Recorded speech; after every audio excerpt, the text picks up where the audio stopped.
Hello అండి అందరికీ. ఈరోజు మనం పొలం కోయడానికి అయితే హార్వెస్టర్ అనేది తీసుకొచ్చామండి. చూస్తున్నారు కదా, హార్వెస్టర్తో కోయడానికి ముఖ్య కారణం ఏంటంటే పొలం మొత్తం పడిపోయిందండి.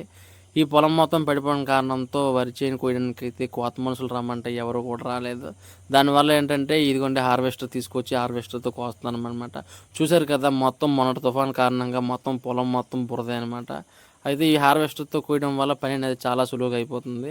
చూశారు కదా, ధాన్యం కూడా ఎంత తొందరగా ఎంత ఈజీగా అయిపోతుందో. మేము కొడలు పట్టుకోకుండా మా పొలం అయితే కోత అనేది పూర్తి అయిపోయిందండి. ఈ హార్వెస్టర్తో మాకు కోయడానికి వచ్చిన ఖర్చు వచ్చేసి 3000 రూపాయలు అయిందండి. అదే మేము కూలి మనుషులు పెట్టి ఈ పొలం అనేది కోస్తే మాకు దగ్గరగా 5000 రూపాయలు అవుతుంది. అలా ఇది మొత్తం మళ్ళీ వర్షం దెబ్బలు వేయడానికి మొత్తం కలిపి అది ఒక 2000 రూపాయలు ఖర్చు అవుతుంది. అదే ఖర్చు లేకుండా మొత్తం మాకైతే 3000 రూపాయలతో కోత అనేది అయిపోయిందండి. చూశారు కదండి, ఈ వీడియో కనుక నచ్చినట్టయితే లైక్ చేయండి, షేర్ చేయండి, కామెంట్ చేయండి, సబ్స్క్రైబ్ చేసుకోవడం మాత్రం మర్చిపోకండి.